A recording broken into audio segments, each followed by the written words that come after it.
Hey guys, and welcome back to another video.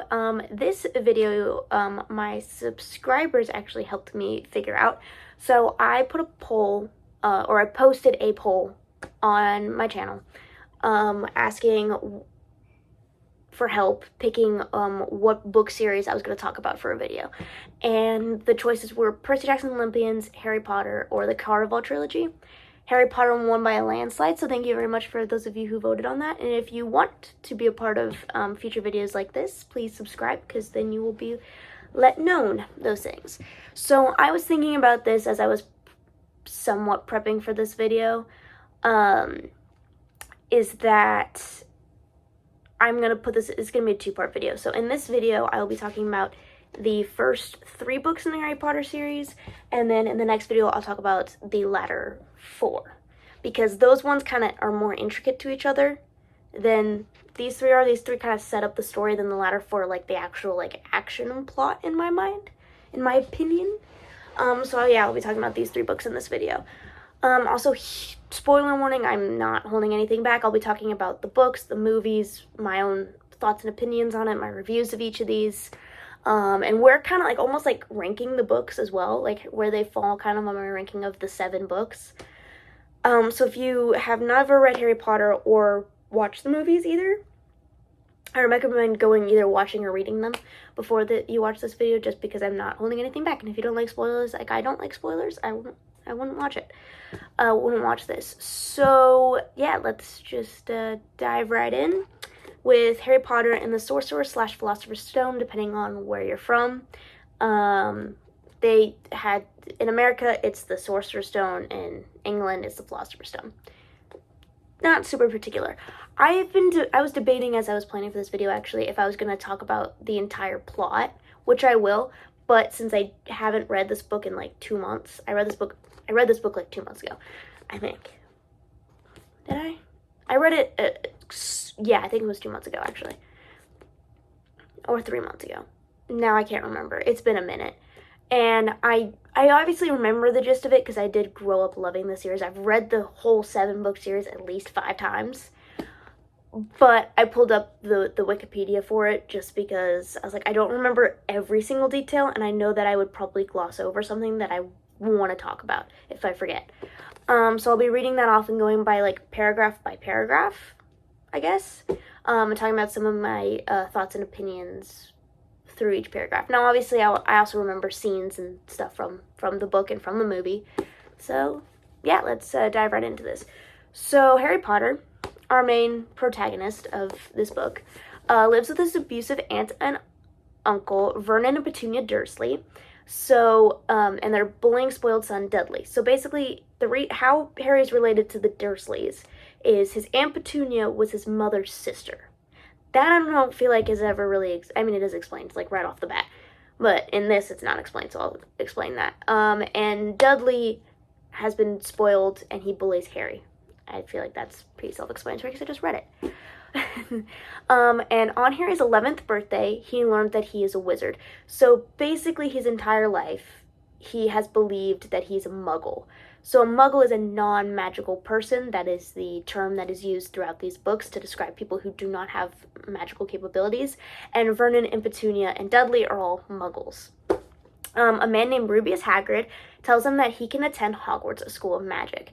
So for double context here, Harry's been lied to his entire life that he's magical. His aunt and uncle are very heavily against talking about it.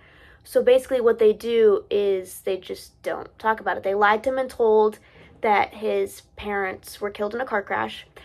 And anytime something weird or strange happened around Harry, because his magic he'd show signs of having magic, as a child does when they're born with magic in this world, they would just write it off as he's crazy, which is not a good thing to tell a kid. You're like, you're crazy that you think you did this.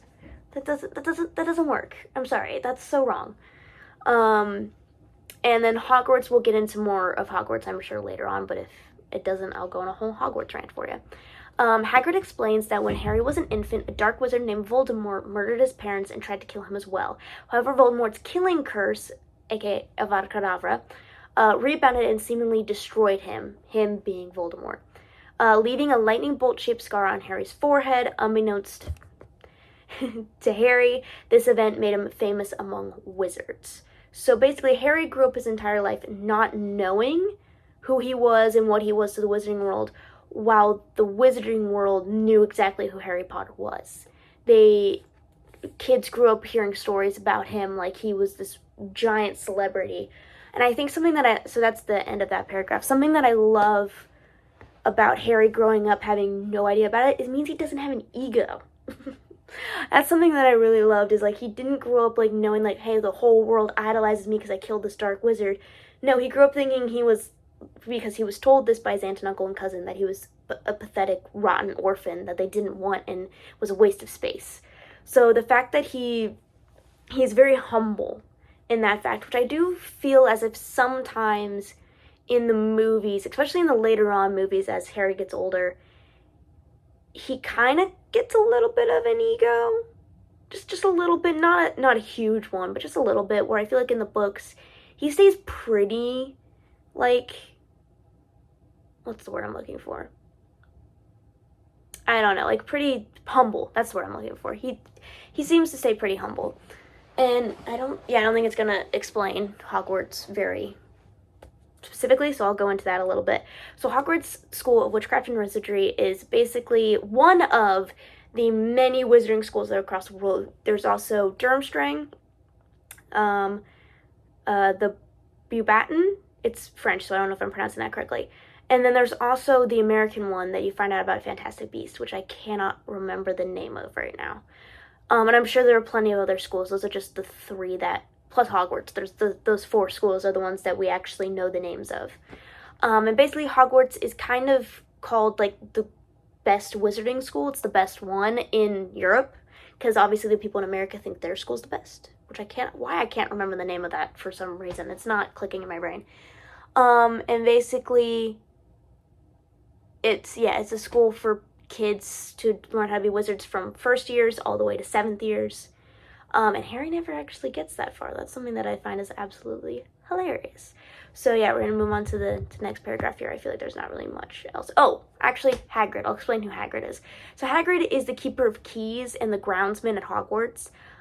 He is a half giant, which you find that out actually in book 4. So I kind of spoiled something for book 4 there.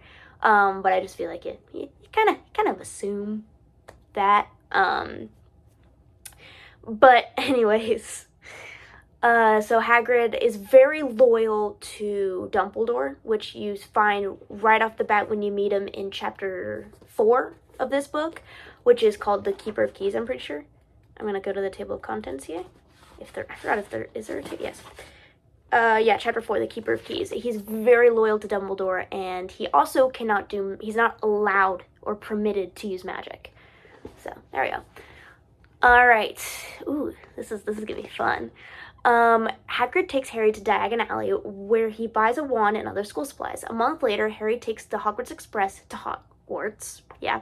He befriends Ron Weasley, a first-year student, during the journey. He also meets Hermione Granger and has a confrontation with Draco Malfoy. At Hogwarts, a magical sorting hat assigns each first-year student to a house. Harry, Ron, and Hermione are assigned to Gryffindor, although the hat considers putting Harry in Slytherin. So there's a lot to unpack in this paragraph. So basically, Diagon Alley is like the magical version of like, I'm trying to think of an iconic like strip of stores, like or street of, I want to say Rodeo Drive, but I don't actually think I'm correct on that. Where he buys his wand, which comes way into play later on, where we find out that his wand shares this, actually we find that out right in this chapter that it's mentioned in. Jeez. We find out that his wand shares the same core as Voldemort, the dark wizard who tried to kill him and killed his parents. And something that I find is funny that it doesn't mention on this is that Harry actually meets Draco before Hogwarts, which I feel as if a lot of people, if you don't read the books, you wouldn't know that. So he meets Draco in, if I can find it, it's chapter 5, when he's getting his robes. That's all that's not in there. Yeah, Madame Malkin. I was trying to remember. Madame Malkin's robes for all occasions. The fact that I remembered that when I was thinking about the scene. And,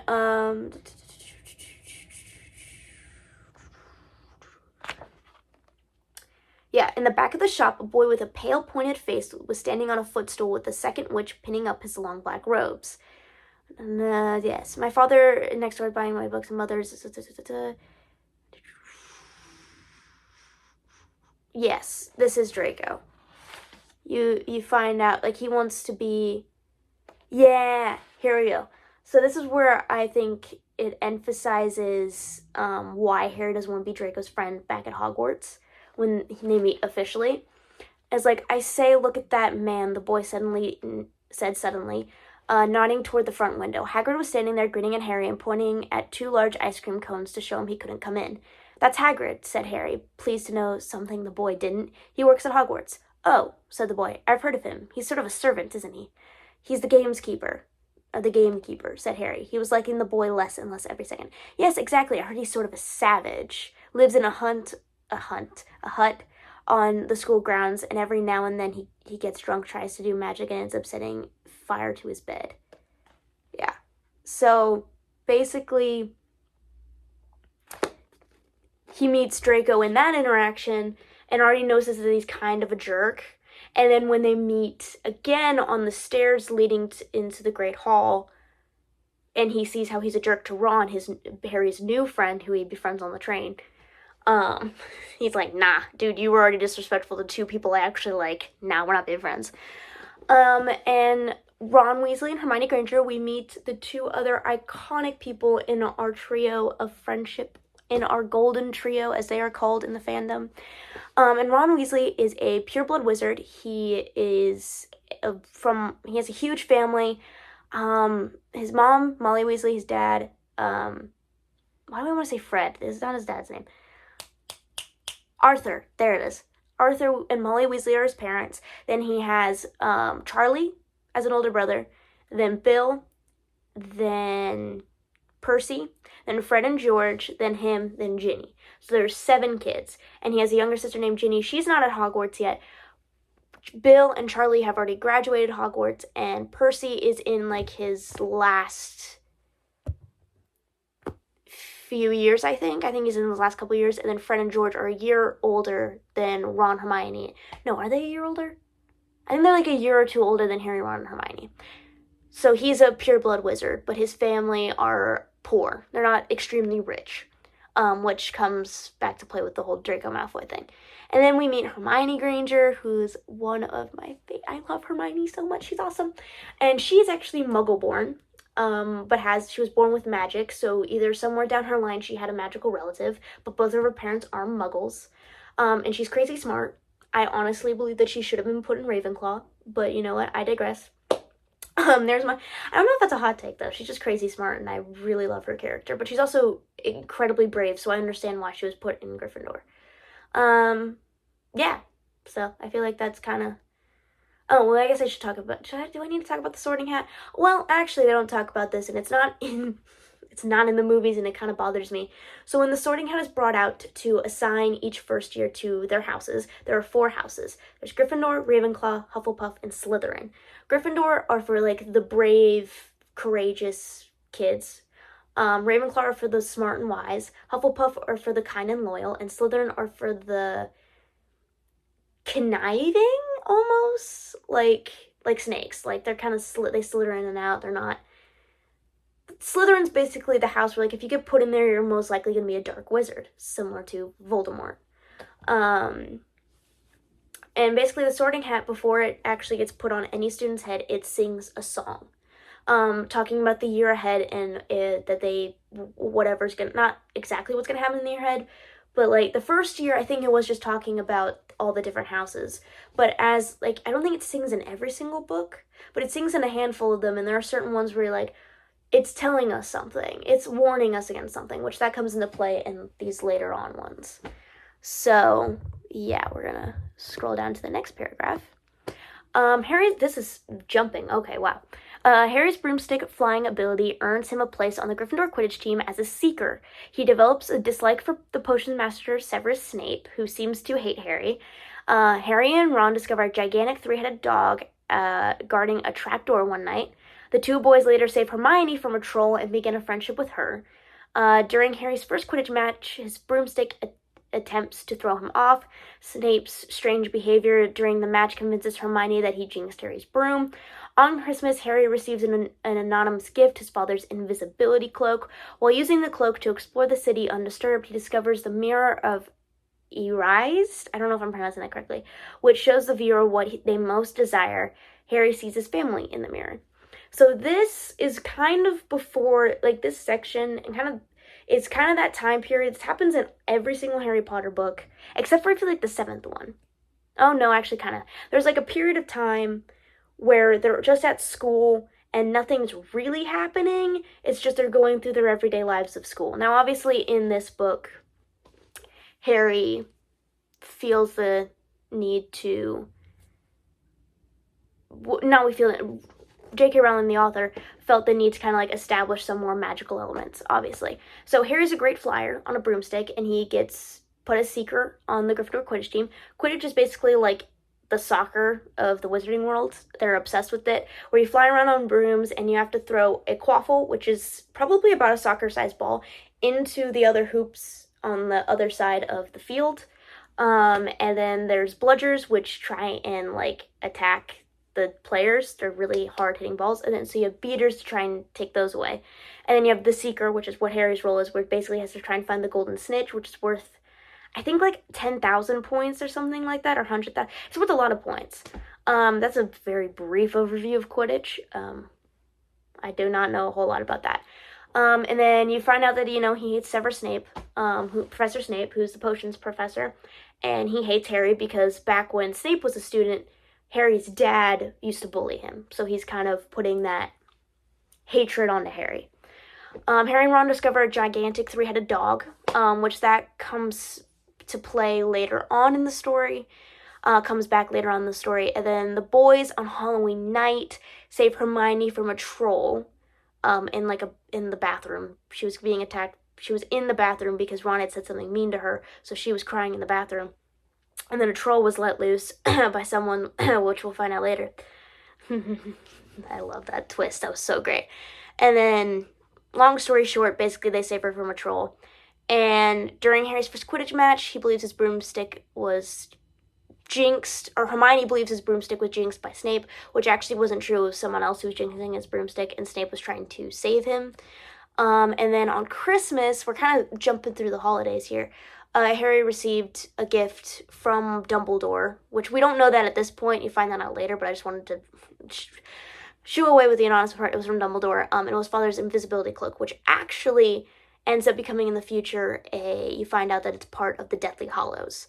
And he discovers the Mirror of Erased. I really don't think I'm pronouncing that correctly, which, like it said, shows the viewer what they most desire, and Harry sees his family. And then there's a whole moment between him and Dumbledore in that chapter of like, people could go mad staring into this mirror for a really long time. So I don't really have a whole lot of opinions on that part. It's pretty, yeah, I mean, other than like things I'd talk about if I was reading this, talking about in that future book. And then, oh my word, we have a whole long, it's basically the rest of the book. This video's already 18 minutes, wow. I think I may only be able to get through 2 books, because I don't know if you guys would watch a full hour-long video of me talking about Harry Potter. Would you? I guess I'll find out. So yeah, next paragraph. Harry, Ron, and Hermione learn that the 3-headed dog is guarding a magical object called the Philosopher's/Sorcerer's Stone, which grants its user immortality. A centaur named Firenze warns Harry that Voldemort is plotting to steal the stone to restore his body. So Voldemort's not actually dead. We find that out in this book. He's trying to restore his human body back. When the headmaster, Dumbledore, Albus Dumbledore, see, I want to say his full name because I love the way he says it in the 5th movie, where it's like, Albus Percival Wilfrid Brian Dumbledore. I love how he says that, so I'm just going to say it. So Dumbledore is lured away from Hogwarts. Harry and his friends fear the theft is imminent and decide to go through the trapdoor and retrieve the artifact themselves. A bunch of obstacles force Ron and Hermione to remain behind while Harry approaches the stone. That's a whole other thing to talk about, especially the chess scene. If you've watched the movies, people have mocked that scene. I understand. It's so funny. But anyways, Harry encounters Professor Quirrell, the Defense Against the Dark Arts teacher. He's the guy who let in the troll earlier, and he is basically being possessed by Voldemort. So Voldemort's head is in the back of Quirrell's head, his face. It's so weird. And basically he goes to, you know, that whole villain spiel. It basically goes through that where he's explaining his master plan, that he's been serving Voldemort and that he was the one who jinxed Harry's broom. He attempts to retrieve the stone from the Mirror of Erased. I really can't pronounce that word. But he cannot figure out how. So the mirror was moved from that one room that Harry found it in to this chamber to protect the Sorcerer's Stone, or Philosopher's Stone. But when Harry looked, so Quirrell's trying to get the stone and he has no idea how to do it because he can't figure out the mirror. But when Harry looks in the mirror, he feels the stone drop into his pocket because they put a spell on the mirror with the stone in it, being whoever wants the stone for their own gain cannot get it, but for someone who wants the stone to protect it and keep it away from the people who want for its own gain can have it. I'm pretty sure that's what the spell was. So Quirrell then reveals that Voldemort has possessed his body and shows Harry Voldemort's face on the back of his head. Quirrell attempts to seize the stone, but his flesh burns upon contact with Harry. As Harry and Quirrell struggle, Harry's scar begins to hurt and he passes out. Oh, that was a whole mouthful. So there's a lot of foreshadowing to events of later on books, or you find out why in later on books. But the reason why Quirrell couldn't touch Harry is because Harry has the protection of his mother's blood. So Voldemort gave Lily, Harry's mother, the chance to step aside and not sacrifice herself for her son and let him just kill her son. She sacrificed herself for her son, which did some sort of protective spell over Harry to where Voldemort cannot physically touch Harry without burning alive, clearly. And Harry's scar begins to hurt. That happens a lot. That's a telltale sign that Voldemort's up to something. That comes back in so many of the books. That's just a telltale sign. So if you ever hear Harry's scar begins to hurt, you know what's going to happen. You just know. And then here's the end of the book, basically. Harry awakens in the school infirmary. Dumbledore explains that Harry survived because he is protected by a magical charm created when his mother died trying to protect him. I guess I didn't have to explain that. It explains it perfectly well there.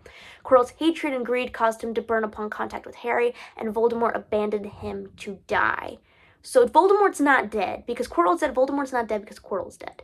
He abandoned Quirrell before he died so Voldemort wouldn't die, if that makes any sense.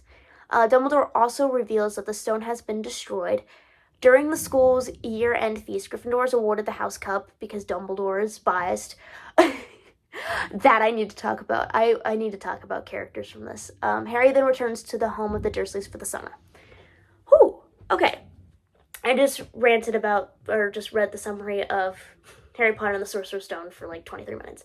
I am going to talk about Dumbledore for a second in this part because man, I don't know how I feel about Dumbledore. I have a love-hate relationship with Dumbledore. I may actually just make this video just the Harry Potter and the Sorcerer's Stone, because I don't have enough time to actually go through the next two without making this an hour-long video. And I would like to make it multiple videos, and you actually be able to watch them all, instead of making you watch one really long video. So, part one of this is Sorcerer's Stone, or Philosopher's Stone, whichever you want to say there, however you want to say it. And back to my Dumbledore opinions. I don't know how I feel about Dumbledore, because I have like two pictures of Dumbledore in my head, book Dumbledore and movie Dumbledore, and sometimes they kind of combine together into like a mashup of the two, where I'm like, I felt as if Dumbledore wasn't the perfect, jeez, I'm getting thirsty, I'm talking too much, isn't the perfect role model for Harry. He lies, which you find out later on, and he's basically, I don't really want, because this is kind of foreshadowing to the future, but he cares for Harry. I'm not going to say he doesn't care for Harry, especially book Dumbledore. Book Dumbledore is so much nicer than movie Dumbledore, and I trust book Dumbledore so much more. I don't know why. It's just movie Dumbledore for some reason gives off a weird vibe, like a mistrusting vibe. Like I feel like I should be able to trust you, but I don't. I have a weird feelings with the character of Dumbledore. I don't know if I like him. Same thing with Snape. I don't know if I like Snape or not because everybody's like, "Oh yeah, but movie Snape is so great." I'm like, "Yeah, but you've never read book Snape. The original Snape is a total jerk to Harry. He's a bully to Harry. Like he's literally taking out a lifelong grudge or childhood grudge on this guy's on Harry's father onto a at this point 11-year-old kid. That's dude. Grow up. Grow up. But then again, like, but also in the books and also in the movies, Snape's still a decent guy. Like, he saved Harry from falling off his broom in his first Quidditch match. Like, he was doing a counter jinx to stop the jinx that Quirrell was doing. So it's like, yeah, I don't know. I can go either way with both Dumbledore and Snape. It just depends on my mood. But yeah, so actually, to give you kind of my rating on the scale of like the 7 books, I have to think about this for a second. I would put this.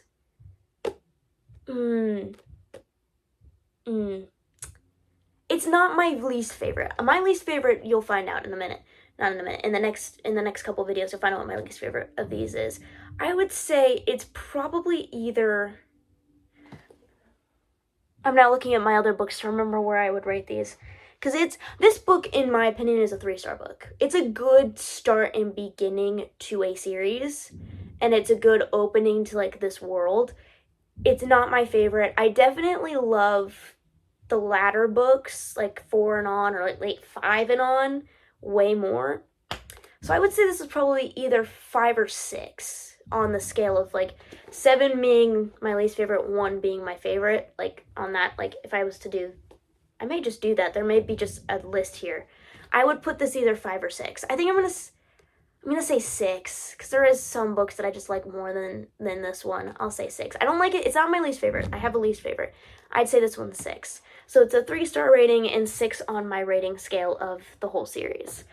So yeah, hopefully you guys enjoyed this rant of the video. Please comment down below if you actually want me to do the next few. The next 7 videos, I guess, because I feel like I can't talk fast enough to get 3 books in one video, apparently. So yeah, thank you for watching, and please like, comment, and subscribe. And thank you guys again, those of you who are subscribed and voted, for helping me pick which series I'm going to talk about. And I will see you all in the next video. Bye!